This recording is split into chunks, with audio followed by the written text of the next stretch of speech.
KOCT, its board of directors, staff, and the City of Oceanside do not support nor promote any candidates. We provide the following program as a public service for voters. All candidates have been invited to participate in this program, but not all were able to or chose to do so.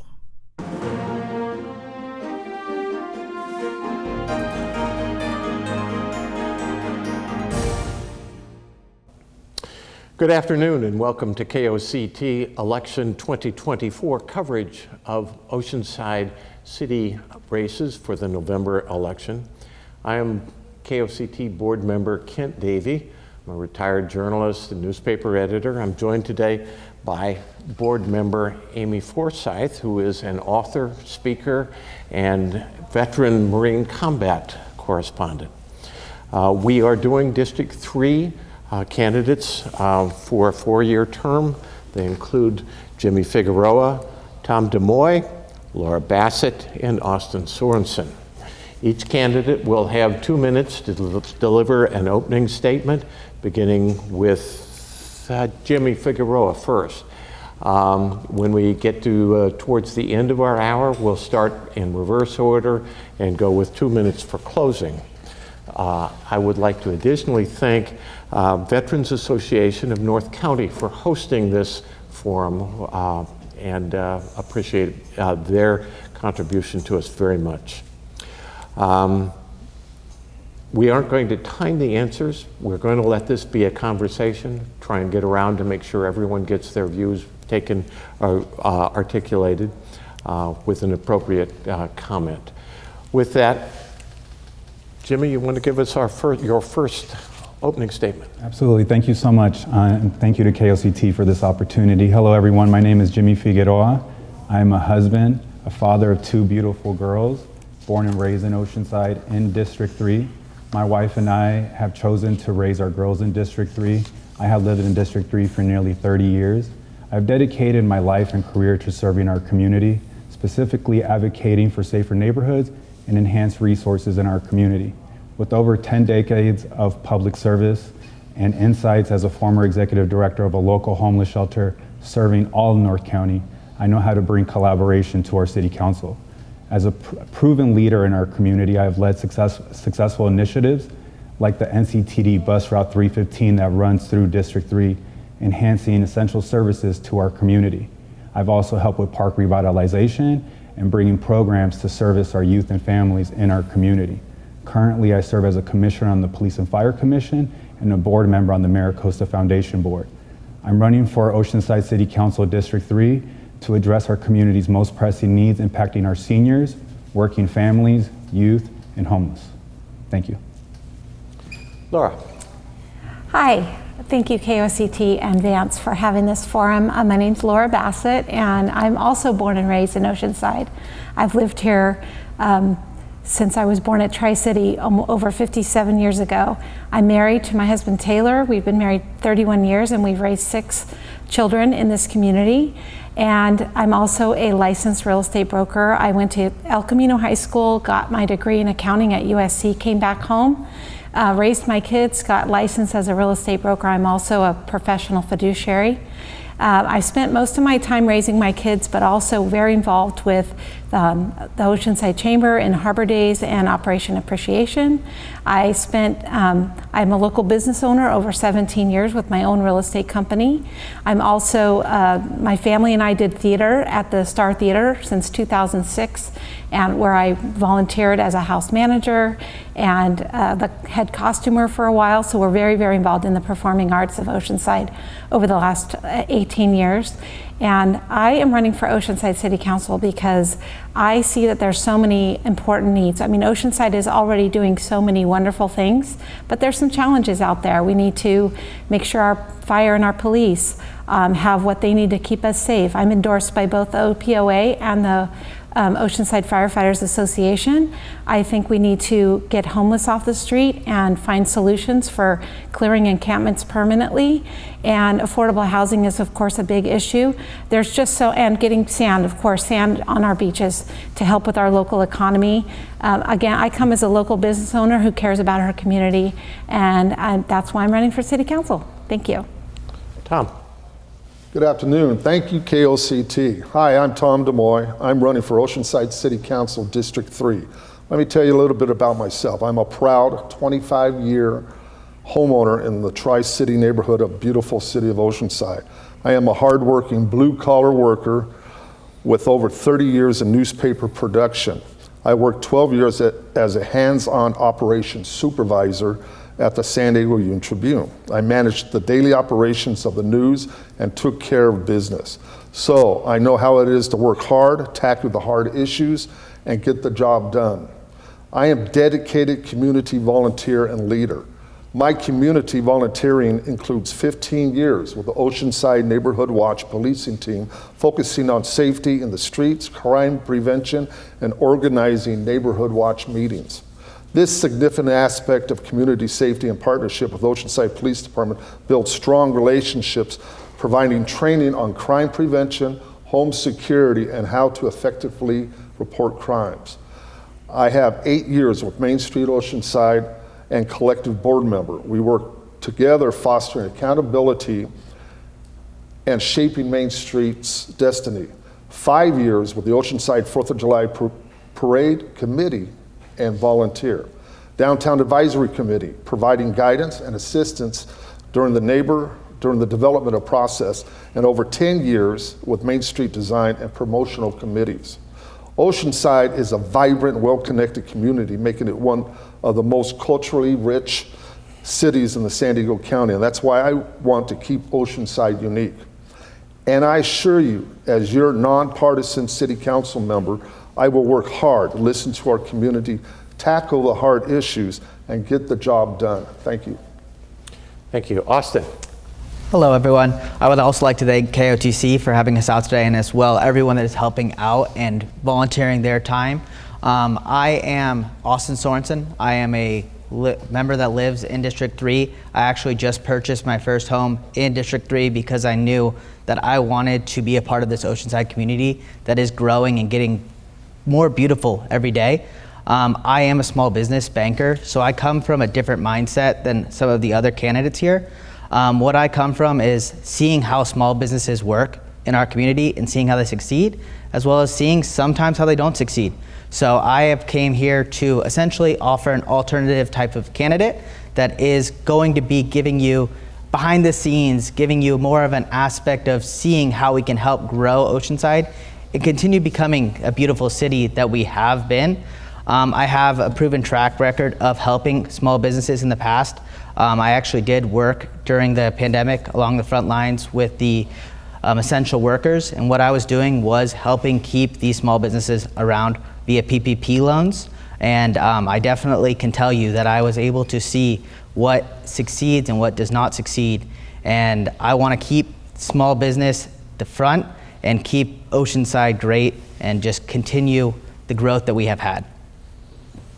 Thank you very much. Okay, thank Amy. you all for being here. Yeah, wonderful opening remarks. You've all mentioned small business, public safety, affordable housing, and the homelessness issue. But our first question today is, I'd like you to describe your leadership style and your communication tactics and techniques that will actually move forward with your vision for the city and for your district. So describing your leadership style so the folks at home, the voters at home, can really get to know you more. A brief description of your leadership and communication style. Start with you, Jimmy. Awesome, thank you for that question. I've had 10 years of being a public sector leader here in Oceanside, running nonprofit organizations and running programs with our city in collaboration with our city staff, our council, along with our neighboring city staff and their elected officials and county officials with small businesses.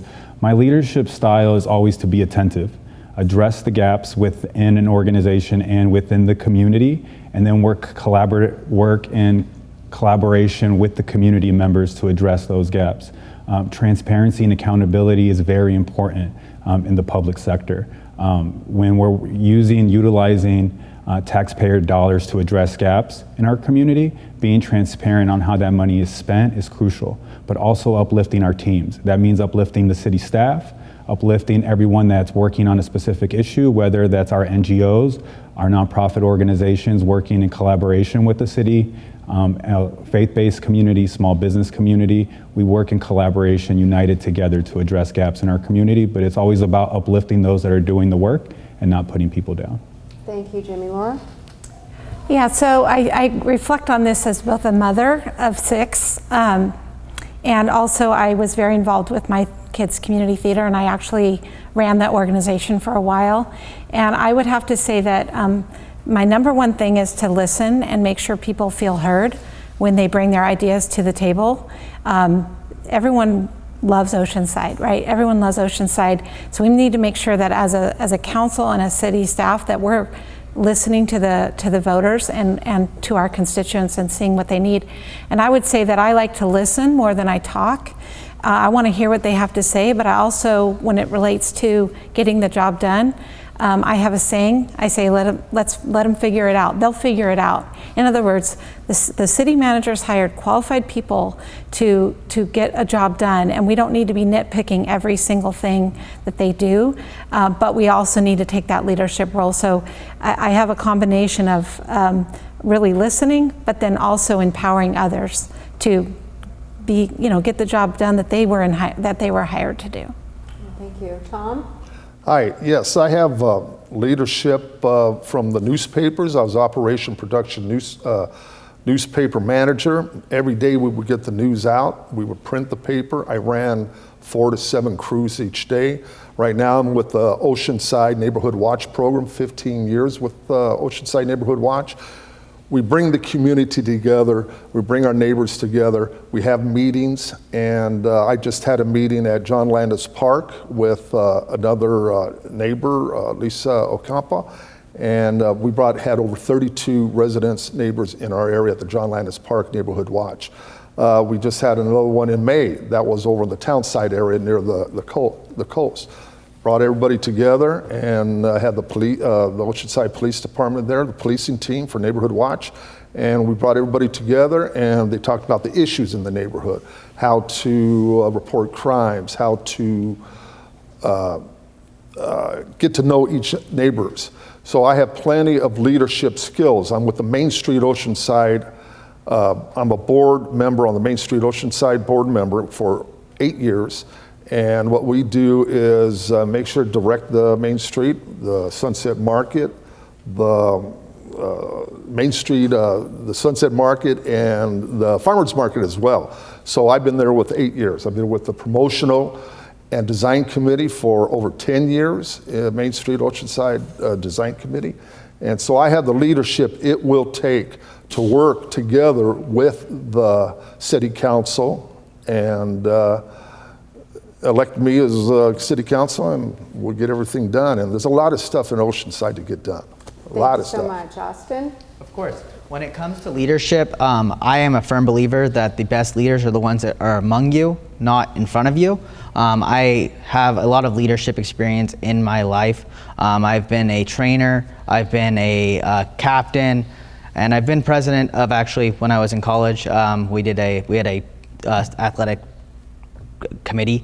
So I have a lot of experience with leading others that are similar to me, as well as others that are not as similar to me. I have been a member of Big Brothers Big Sisters, and I am a big brother currently. And I'll be honest with you, they like to find the most unlike you person to help you get them to the right spot. So being a leader of that situation was definitely fantastic. But when it comes to leadership, I like to think of myself as one that's next to you instead of pulling you. Okay, thank you so much.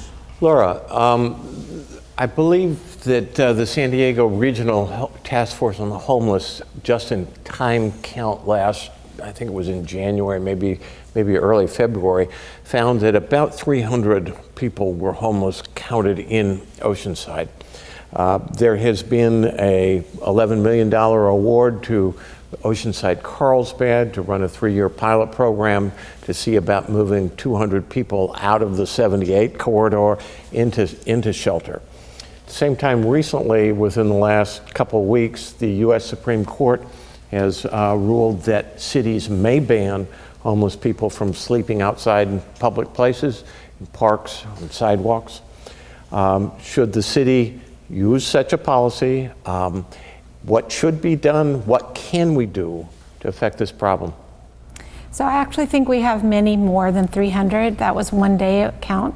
I think the numbers are closer to 800 to 1,000 people. And I think that also more importantly, there's people like seniors and veterans that are one day away from being on the street, or maybe 1 month away from being on the street. So there's some issues that I think we need to address, making sure that doesn't happen, they don't end up on the street. But I am in favor of clearing the encampments. Now what that looks like, as far as where we get those people, I think there's plenty of resources out there actually to get people the help that they want. I think we need to, as a city, we need to have the will to do it, to clear the encampments. I know that the Navigation Center has, in Oceanside, has been a great group that's come along, that's been there a year to help people transition off the street. I think we have lots of resources. I mean, I think we need more. I know Tri-City's doing mental health, but I think that we need to have the will to actually get them off the street. What do you do with someone who says, I don't want off the street? Well, I think we need to empower our police officers to take, if they are doing something illegally, we need to address that from a legal perspective. Tom. Yeah, I live in the Tri-City area, and if you walk around Polio Local or Wendy's, they're all walking around asking for money. They're in the middle of College Boulevard. They're sitting in the medium, and a lot of them are very, very unhealthy. I will explore the idea of a 24-hour, 7-day-a-week, directless, homeless telephone number and post this information around needed areas. This Tri-City area we live in, where I live in, just down the block, I haven't seen any resources at all around there. I mean, I've been there. I take pictures of all the homeless, and we have to take pictures of the homeless. We have to know what is in the area. They're in the Buena Vista Creek area. They're behind Hobby Lobby, living in Hobby Lobby. They're behind Home Depot. And we don't have really direct access to the county resources or the city resources or even the Navigation Center. I asked one person, they wanted some help. There was a Sunday. Who am I supposed to call on a Sunday? So I called non-emergency. So a police officer, one of our great Oceanside PDs, did come out and looked for him. The guy took off. What do you do with the person who says, I don't want help? I want to live on the street. We should, in California, we should let them maybe live for 3 years. I think I read something about 3 years, and then actually force them off the street.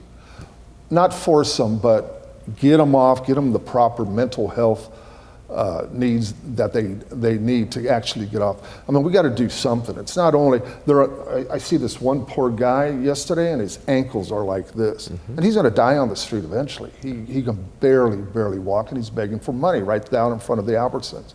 That's not right. That's not humane for us to leave him out on the street like that. Austin? Yeah, I have a very strong opinion about our homeless, mainly that we are not giving them the correct resources for their mental health. As you did mention earlier, that there's ones that will not get off the streets. You go up to them and you say, hey, let me help you get off the streets, and they do not want to. That is a mental issue that they're experiencing, and I'm going to be fully transparent. A lot of them are veterans and LGBTQIA plus youth.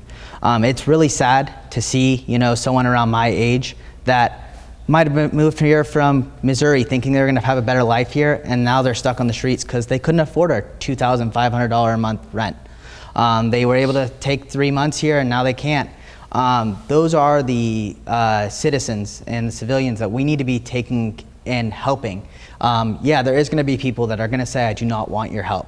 But the biggest thing is we bring the help to them. Instead of saying, hey, let me take you to the shelter, hey, let me take you here, we bring it to there. LA has been doing a lot of great things with bringing showers and even portable sleeping containers to the homeless to show them that they do not need to feel scared to be on the streets. And that is something that I think is beneficial, especially in North County with such a big veteran presence that might have PTSD or other issues that are causing them to be on the street. Okay, Jimmy? Thank you for that question. As a former executive director of our local homeless shelter, I work very closely with the Regional Task Force on Homelessness. We had to report monthly those that we were bringing into our shelter and those that were going into the continuum of care. The issues around College Boulevard that Tom is mentioning, that's where the funding is going to be going to address the Buena Creek encampments. I believe that we've seen a rise of homelessness in our community. Regional Task Force on Homelessness releases data every month, and this is an urgent and pressing need for our county as a whole. Every month we have more folks experiencing homelessness than those getting into housing, and the highest rate of population experiencing homelessness is our senior community. So investing in prevention efforts to keep people housed is a better cost-effective way to address homelessness. For our shelters, we do not have enough services currently, and I share that as being part of the Alliance for Regional Solutions on the CEO Shelter Network. We do not have enough shelter beds to address the need in our region. This takes a regional approach. I did the point and count times 2 times with the Regional Task Force on Homelessness, and I'll tell you that a lot of the folks that I got to speak with and what the data shows us is that these are people from our community who became homeless in our community. We need more services to address mental health needs, but we also need folks out in the community who are approaching those living in the encampments that are trauma informed and understand that those that they're speaking with come with a lot of trauma, and yes, they have mental health issues, but we need to take that and have a comprehensive approach in addressing and servicing our homeless community. What do you do with the person who says, I don't want your help, I want to be on the street? Yeah, and I've encountered that myself. I've encountered that working in this field and being with the HOT team. We do not criminalize people for being homeless. I think that we always have to enforce the law if someone is breaking the law. But giving citations someone for encampments is not going to solve the problem. The county sheriff already said that's not even a detainable offense. And so, again, we have to invest in services for our mental health and continue to create more shelter beds for our homeless community. Okay, thank you. Helping the voters and the viewers at home understand your position and your solutions, proposed solutions. We're talking about crime now, separate from homelessness. And you mentioned public safety. Crime is reported down, violent crime down by 9% last year, gang-related crime down by 12%, and catalytic converter crime and theft down 50%. So what do you think has contributed to these new statistics and some of these gains, and how would you keep up that momentum to sustain those lower crime rates in the city? We'll start with you, Austin. Yeah, of course. I can honestly speak on the catalytic converter theft on a pretty close to home basis. The neighborhood next to me had, I think it was 9 stolen in one night. So trust me, I saw it in force where people were out there installing cameras, and I can tell you during the pandemic, people became desperate and people were committing more crimes to make ends meet. I do think that statistic is a little skewed because I don't think it is actually, crime has gone down from 2019 till now. I do think that crime has gone down from pandemic days to now. People were, as I said, desperate and they needed money, and that's why they were committing crimes. Whereas now you're seeing that down because we're back to a more normal state where people can get their own jobs again. Okay, Tom. We have one of the finest police departments and fire department EMS in North County, and I back them 100%. And I contribute their actions to bringing our community together, our gang force together, watching all the kids, participating in school activities. We just had a great, couple of weeks ago, it was a national night out over at the police station, and it brought a couple of thousand children, families, neighbors all together. And I believe bringing our community together helps, and our neighborhoods help lower the crime. We're all one big family in the City of Oceanside in North County. I can go and talk to anybody here, over there on the east side, and have no problem relating to young kids, old kids. And I give a big boost to kudos to the Oceanside Police Department. under the direction of Police Chief Sandler and Assistant Police Chief Valdovino. Okay, Laura? So I tend to agree with Austin. I believe that a lot of crime went up a lot during the pandemic, and now that's kind of coming back down. But if you compare it to before the pandemic, it might not look as great. I also think some of that's underreported. I think people are seeing the results of Prop 47, which made it basically illegal or a misdemeanor to steal up to $950 every day, multiple times. And so I think that a lot of people are just fed up and not reporting. So I think that the numbers might not be as good as on paper as they are in reality. But of course, I support our police and our firefighters and all public safety, but I think they need help recruiting. There's been a lot of people that have put stigma on the police and think that they're just out to arrest the wrong type of people. And I think that we need to get behind our law enforcement and make sure that they feel supported so they can recruit the finest. And I know they're making a lot of changes right now to do that. And I just want to make sure that they know that they feel supported. And I think Oceanside's been pretty good about liking their police and loving their police. But I want to make sure that we continue to do that so that those crime rates can continue to go down. Thank you. Jimmy? Yeah. I grew up in Oceanside at a time where the murders that we had in regards to gang violence in the 90s per capita was one of the highest in the country. I will tell you that Oceanside's a lot safer than it was in the 90s and the early 2000s. I worked very closely with Oceanside Police Department.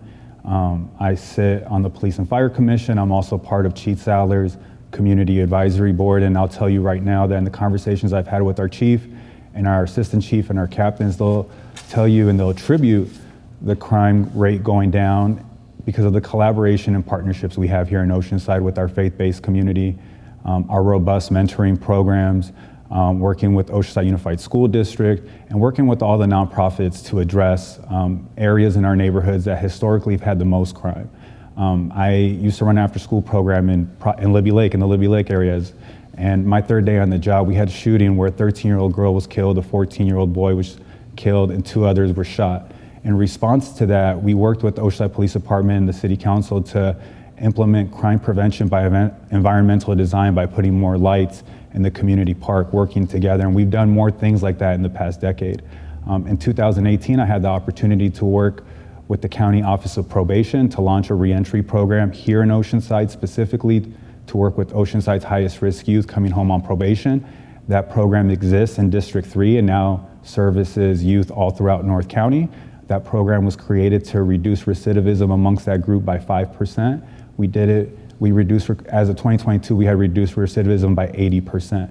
And we did that in collaboration with working together with police, probation, the county, the DAs, the public defender's office, and all the community partners. It takes a village to address and bring down crime, and we're doing that here in Oceanside. We're a model for other cities. Thank you. Tom, the city is planning a public workshop later this year or early next year to hear comment about the general plan update. What elements or changes do you think are necessary to the current general plan as the city goes forward developing its new plan? What do you think is most important about that? Thank you for that question. The general plan, I believe they should look strongly in downtown Oceanside and make sure that we're not overdeveloping the downtown Oceanside area. I think they should have a oversight committee for downtown Oceanside. They should have a committee for the South Oceanside area. I believe the people in South Oceanside do not want overdevelopment. They want to keep their South Oceanside unique, quaint, and they don't want overdevelopment. They don't want the short-term rentals there. A lot of them live next door to short-term rentals, and we should have an oversight committee to oversee the development of South Oceanside. The general plan needs to also look at the Tri-City area. I think the Tri-City area, District 3 has been neglected for many, many years. I live in the Tri-City area, and along the 78 corridor, we should be promoting more on the 78 corridor to the rest of the North County and bringing more businesses and more jobs in that area. Okay. Thank you. Austin, same question. Yeah, so like Tom said, we all live in that area. We all also experience the fun flooding of the 78 every single year, like clockwork. And it would be great to actually have that included in the general plan to fix it permanently. We keep putting Band-Aids on it, and that would be something that I think would be a great add, just following off what Tom said on that. One thing that I do think as well is I am seeing a lot of the plan currently is for more of a downtown area. South Oceanside is great, and it can only become better. So I do believe that some allocations to helping create a safer area over there, as well as just more fun and more great environments like we currently have, is something that would be very beneficial. Jimmy? I think first and foremost, at looking at what are the growing fastest population experiencing homelessness being our seniors, is having affordable housing throughout the city of Oceanside for our senior community. Our seniors having housing should be an essential right. They shouldn't have to choose between paying for medication, a doctor visit, and having a place to stay. Also protecting our affordable housing like our mobile home parks. Our mobile home parks are not included in the general plan, and they need to be. Those are most of them are working families or 55 and up communities, and that needs to be prioritized. Talking with residents, we need to have traffic calming measures, specifically in District 3 when we look at streets like Vistaway, Cedar and Tri-City, Lewis, Thunder Drive, Cassidy, Horn. These are areas where we have families asking for safer streets, sidewalks, walkable communities, and I think that needs to be prioritized within the general plan. Okay. Yeah, I mean, I can't disagree with any of the comments made so far. I think housing and development are usually the biggest issues that get faced when you're looking at a plan. I'm glad that they're finally updating it after, what, I think 30, 40 years. But I think looking at the sustainable corridors and making sure that, like Tom said, that we're not overdeveloping one area to the detriment of another. And I know there's a big focus on public transportation, but as far as like what Austin said about the 78, that has to do with Sandag and Caltrans not giving us what we're due in North County. So I think, making sure that we're planning, but also collaborating with those organizations to make sure that we have the roads updated to make sure that if we're building, we actually can manage traffic in those areas. I know traffic congestion is a huge area, especially near College in the 78. There's so much housing there. Another thing is a lot of what we're building, and I know this just has to do with the developer market, I guess, is we're building apartments. We're not building homes. We're not building ownership opportunities. So I'd like to see how we can transition as a city to make it more attractive for developers to build homes for people to buy versus just putting them in 1 or 2 bedroom apartments in a high-rise downtown. When you say homes, does that include condominiums? Condos, yeah, an ownership opportunity, whether that be a condo or a home. And I understand the need for density to some extent because the state of California has told us we have to build a certain amount of units. But right now, almost every single development that's going in right now is apartments. And that's not really giving the American dream to people. That is compacting them into one area. And I'm not sure if it might help with the cost of housing, but it's not helping families that need a 3 or 4 bedroom place to live, and they don't want to just live in a 1 bedroom house. I just got a call yesterday. They have a married couple with 2 kids are living in a 1 bedroom apartment. I cannot even imagine. I mean, I did raise 6 kids in a 3 bedroom house, but at some point we added on because you need more room. But yeah, I think that there needs to be a real focus on what kind of housing we're providing as well, not just where. Well, let's piggyback on that a little bit, and your thoughts on the recent Sandag decision to avoid a mileage assessment for its 2025 transportation plan. Do you support or oppose Measure G that would add a 0.5 cent sales tax countywide to support Sandag projects. Your thoughts or your support or not concur with that? I'll start with you, Austin. Yeah, I mean, I'll be honest with you. We already are spending so much money in taxes, and we already are an expensive county to live in. So I would want to have a better understanding of where the exact amount of money is going to be going to. I know that there is also Measure X is back on the thing to be expanded as well. So there is a lot of other things on there. So it's more a matter of seeing the exact allocation of where that money will be being spent. That is important to me on that. Okay, Tom? Yes, I look at Sandag's 15 freeway in Escondido. It's like a 15-lane King Kong type of a freeway. And you know what? It still backs up. So when they do this planning and freeways and maybe the intersection at 78 and College, they really need to think about the community, the neighborhoods, and how to get the traffic flowing. College and Oceanside Boulevard is a big mess. They want to put Olive Park apartments, it's 285 apartments with 300 parking spots, and bring all that traffic to Olive Drive, and that's going to create more than 1,000 cars to a quiet cul-de-sac and into College Boulevard. That's the traffic issues we have in Oceanside, College Boulevard, and Vista Way. But for Sandag, they really need to get the community's input on that. I would like to see a direct access from Vista Way and South Oceanside to Jefferson. There is no walking, bicycle path from South Oceanside to Jefferson or Vista Way towards the mall.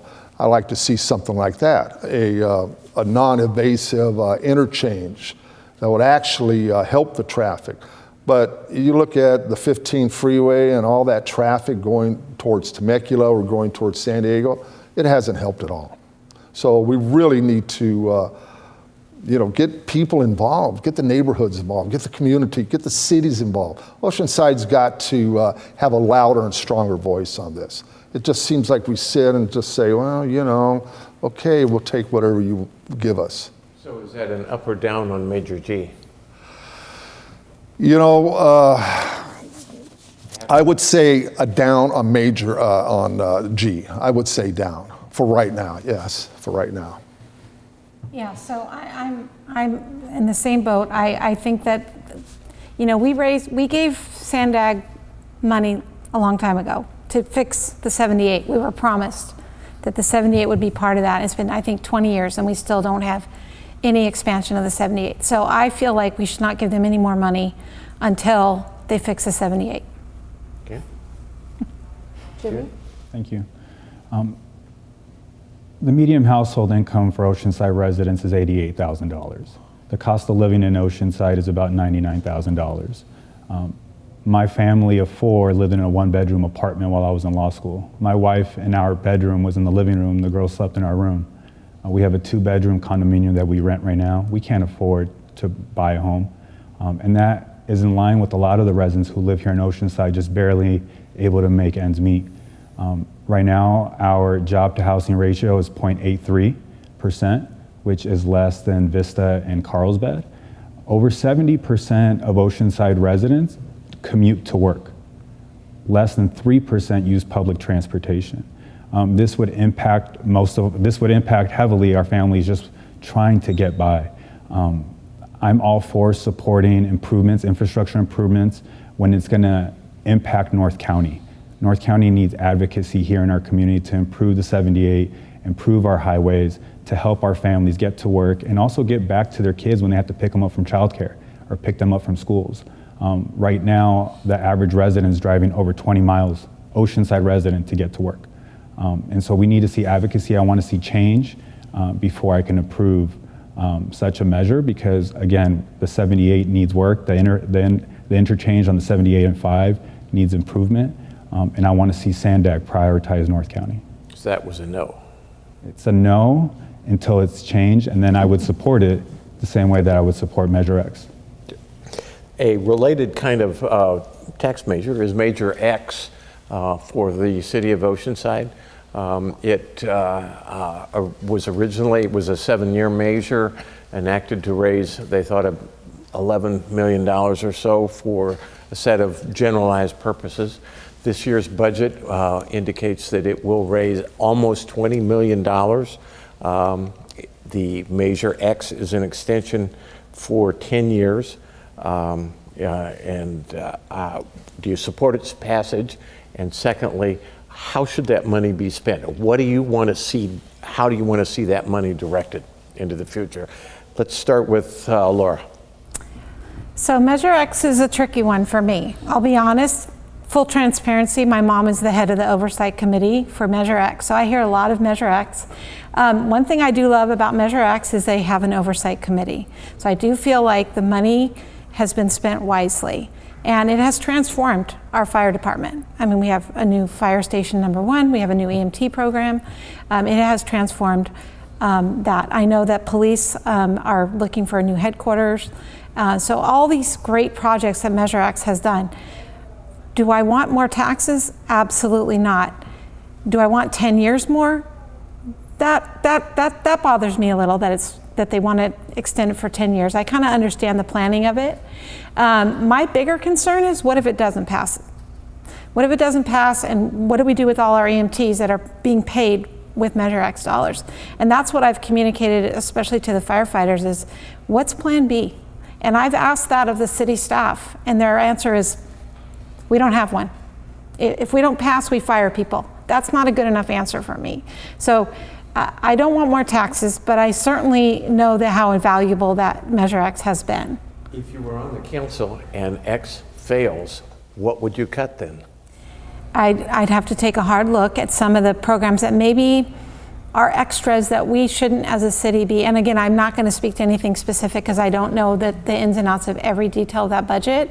But I do know that fire and police are things we should be providing. And infrastructure and capital improvement, those would take priority over everything else. Okay, Tom. Yeah, Measure X revenue is solely to enhance public safety, improve road condition, and bolsters the city's infrastructure. We have an oversight committee that does a good job in watching the money being distributed to the police department, fire department, EMS, and I do support Measure X for 1/2 cent. It's 1/2 penny for 10 years. I'm more concerned about our water bill, our gas bill. Our water bill is, I can't understand why it's so high, why it's $200-300 a month. But with this 1/2 cent Measure X, yes, I do believe that it does Oceanside really good. Yeah, just to clarify, it's a 5-cent tax. Oh, Measure X is a 5? It's a 1/2 cent. 1/2 penny, yeah, 1/2 penny. 1/2 cent. 0.5%. 0.5%. Yeah. But it's like 5 cents on the dollar. 5 cents I'm on the sorry. dollar. Yeah, it's 5 cents on the dollar. Yeah, I do support Measure X. Again, I'm a little bit weary of the 10-year. I think they should have stayed with the 7-year, but I do support it. It does help the City of Oceanside. It does help our neighborhoods, our communities, our parks, and our school, and not the schools, but the parks and the children and the families. I do support it. Okay. Austin? Yeah, well, I do agree that having the oversight committee is a great thing. I can honestly say that I'm not seeing the value that we have necessarily been getting out of it as we should have been getting. I do think, yeah, it is great for the first responders aspect, but I'm not necessarily seeing the roads that they're supposed to be fixing and things like that as quickly and as well as they're supposed to be. So that is something that I would like to look at deeper before I said anything like the question you asked Laura about what you would cut or anything like that. But it is something that I would want to look at a lot deeper before any other measures were taken about changing anything with it. As of this exact moment though, I don't think that I could support it, increasing it for another 10 years. Okay. Jim? I do support Measure X. I work closely with our police department and fire department over the past 10 years. Was very informed about the EMT program and know Oceanside residents who have gone through the EMT program who are now firefighters. I've also worked very closely with the after-school programs that receive funding from Measure X this past year, Club Crown Heights, the Project Reach Libby Lake and Project Reach Balderrama programs along with transformational consultants.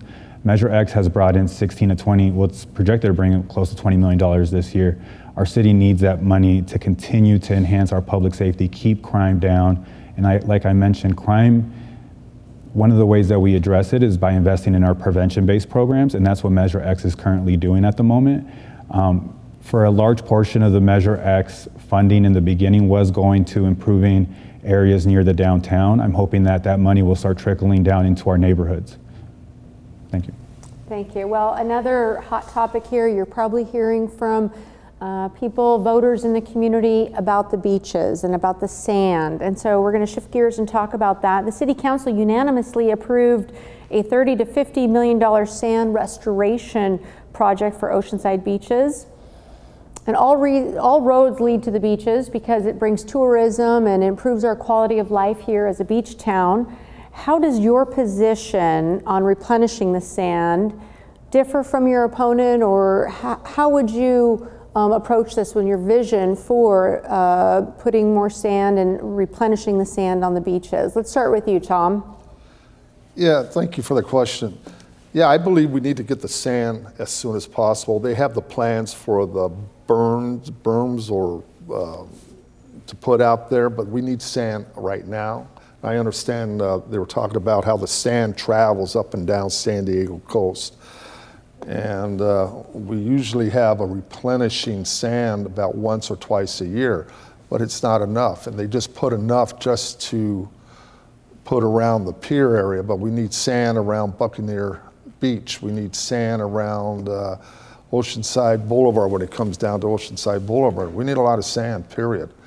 And we need it now. We don't need it, you know, next year, 2-3 years from now. We need to start getting serious about the sand. We got a lot of tourism coming in from all over, and they want sandy beaches. They don't want river rock, they want the sandy beaches. And if you look at from the playground on the beach all the way down to Wisconsin, it's all river rock. And nobody can put up their umbrella on the river rock. So yeah, right now I think I'm serious that we should start bringing in sand right now, whatever it takes, and then we do the berms and the little outlets to capture the sand later on. But we really need to get the sand on immediately and work on that as soon as possible. Thank you. Laura. Yeah, so I'm a big fan of the Re-Beach program, which is what the city is working on. I've met with Save Oceanside Sand, which is a nonprofit that's working on assisting and making sure visibility is brought to that issue.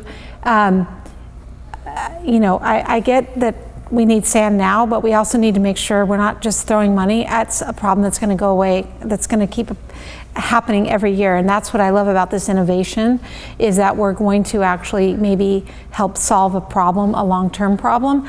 I guess my big question now is, how do we get the money, right? How do we get the funding? It can't come from Measure X completely because we only have limited funds.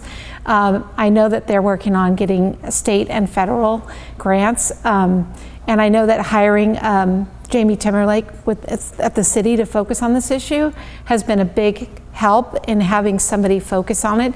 Sand on our beaches is critical for Oceanside. We are called Oceanside. I mean, it is so much having to do with not just our tourism, but I grew up here. I took my kids down to Cassidy. I can't even go down there anymore because it's just a bunch of rocks. And so I get that they have to, it's just a frustrating problem, and I feel like somehow the ball got dropped in the last 5-10 years. I don't know whose fault that was.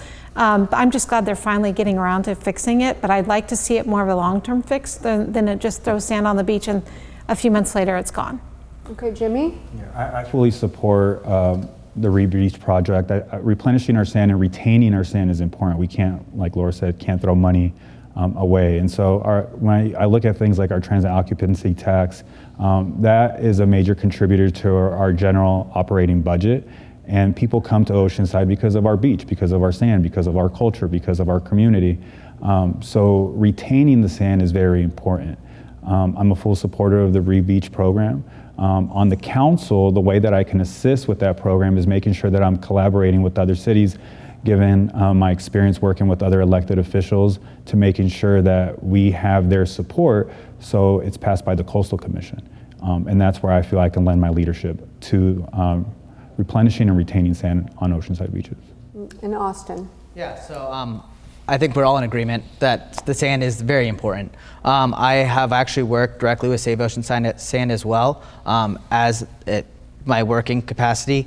I do know a lot of them very well. I know that they are consulting with experts that are much smarter than we are when it comes to it. You know, they've already succeeded in other places. I believe that it was in Australia that they had somewhere that they had a lot of success of re-getting that back. So I really think that what they're doing is great, and I think that is very important, especially for a town that is tourist funded for a lot of the year. I also do believe, though, that with that sand, we should have a spot where dogs are allowed to go as well. Okay, thank you. We're down to about less than 10 minutes of this forum left. I'd like to ask a really quick kind of yes or no question. Also on this November ballot is Prop 36 that changes or makes alterations to Prop 47 that increases sentences on theft, creates some penalties for certain kinds of drug crimes, makes some drug offenses treatment mandated for felonies. Do you support or oppose? Good idea or not? Kind of quickly, Jimmy? Yeah, and I have to provide context to that. I do not support Proposition 36, and the reason why is because of the fiscal impact it's going to have on California. It's going to put more people in prison, more people in county jails, but it's going to take away from the prevention-based efforts that we've been able to focus to address issues in our community with our youth. I'm absolutely in support of Prop 36. I think there needs to be long overdue changes to Prop 47 that has caused a lot of our drug and homelessness problems. Okay. I'm 100% support of Proposition 36.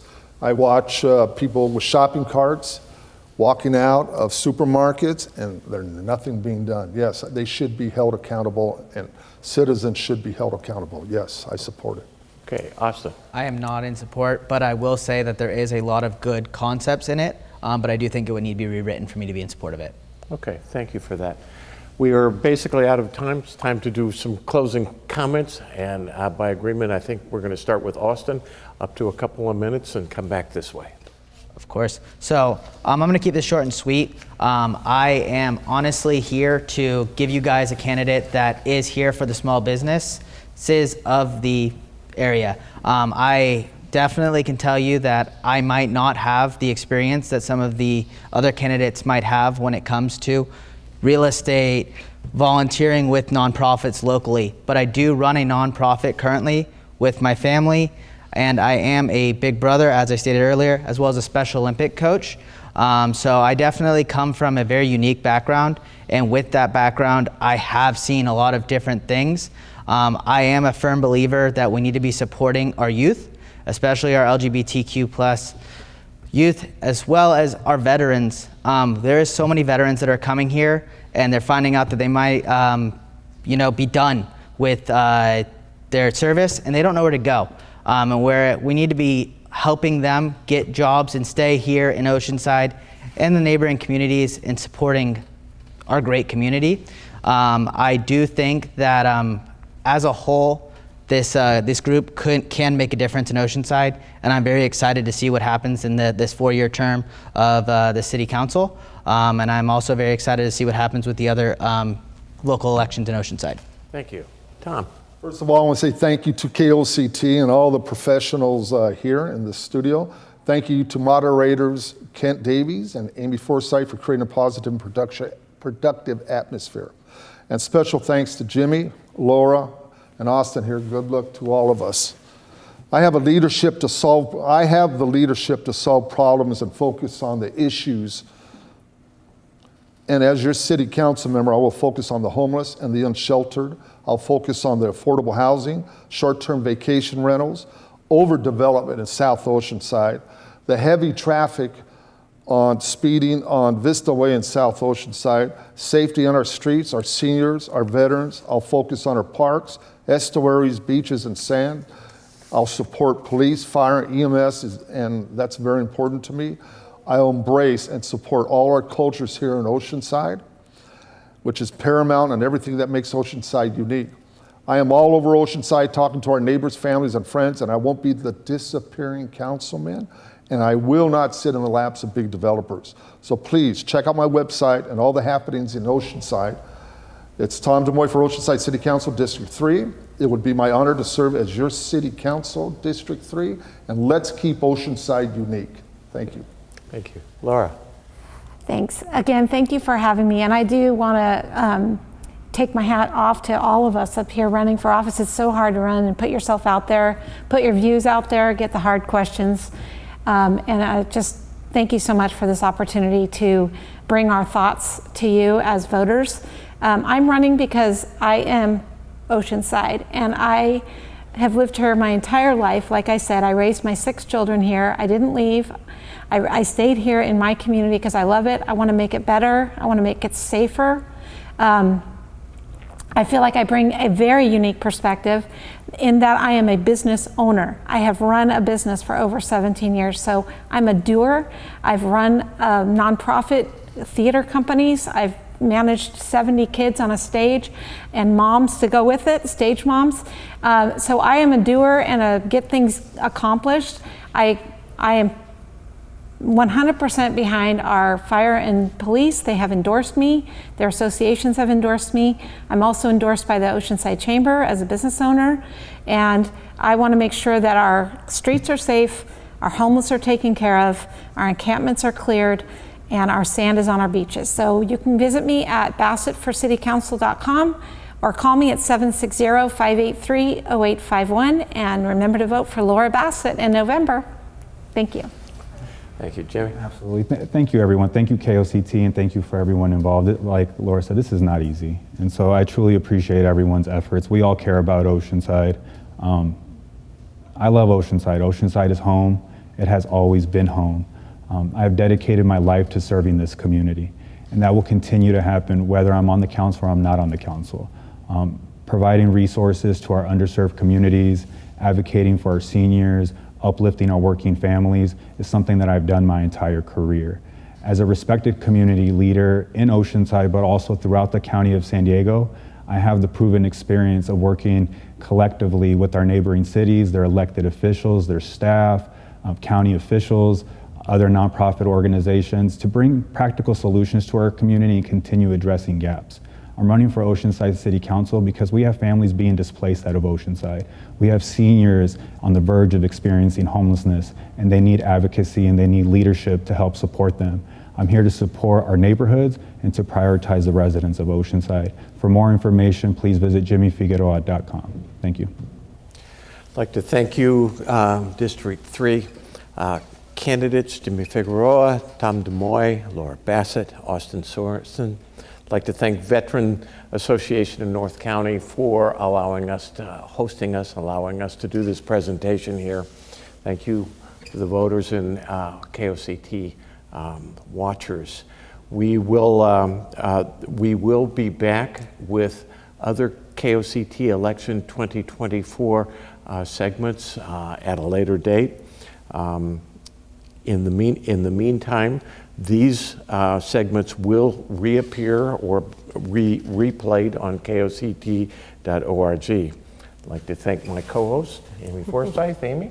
Thanks, Kent. We've heard some wonderful ideas, discussion, and of course, passion for improving our city. And if you missed this live broadcast, you can always go and subscribe, like, follow, and share this content on the KOCT YouTube channel. We'll go back and rewatch those. It's going to be an interesting couple of months before the actual election, but early voting is possible. You can vote by mail, but it's really a priority for KOCT to bring these issues and bring people together so that people can hear for themselves firsthand just where the candidates stand on these issues. And that's been a tremendous honor for me today to be with you and hear from these candidates directly, and their passion shines through. And so we appreciate you following, and we look forward to bringing you more election coverage as it continues here on KOCT, the Oceanside Community television channel. Thank you. Thank you. Thank you.